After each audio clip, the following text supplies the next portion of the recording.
5 বছরে 25 কোটি বৃক্ষরোপণের কর্মসূচিতে চন্দনপাট ইউনিয়ন পরিষদের উদ্যোগে শ্যামপুর ডিগ্রি মহাবিদ্যালয়ে বৃক্ষরোপণ।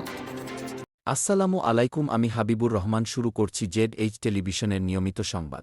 বৃক্ষরোপণে সাজাই দেশ, সবুজে গড়ি বাংলাদেশ, এই প্রতিপাদ্যে গণপ্রজাতন্ত্রী বাংলাদেশ সরকারের মাননীয় প্রধানমন্ত্রী তারেক রহমানের দেশব্যাপী 5 বছরে 25 কোটি বৃক্ষরোপণের লক্ষ্যমাত্রার কর্মসূচিতে রংপুর সদর উপজেলার চন্দনপাট ইউনিয়ন পরিষদের উদ্যোগে 11 আগস্ট শ্যামপুর ডিগ্রি মহাবিদ্যালয় চত্বরে ফলজ, বনজ ও ঔষধি গাছের চারা রোপণ করা হয়।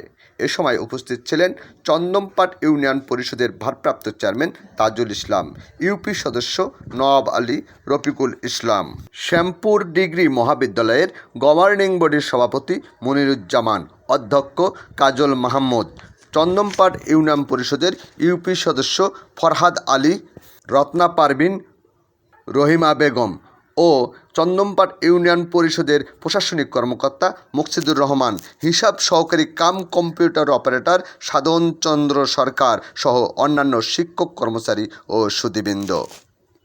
News desk, ZH television.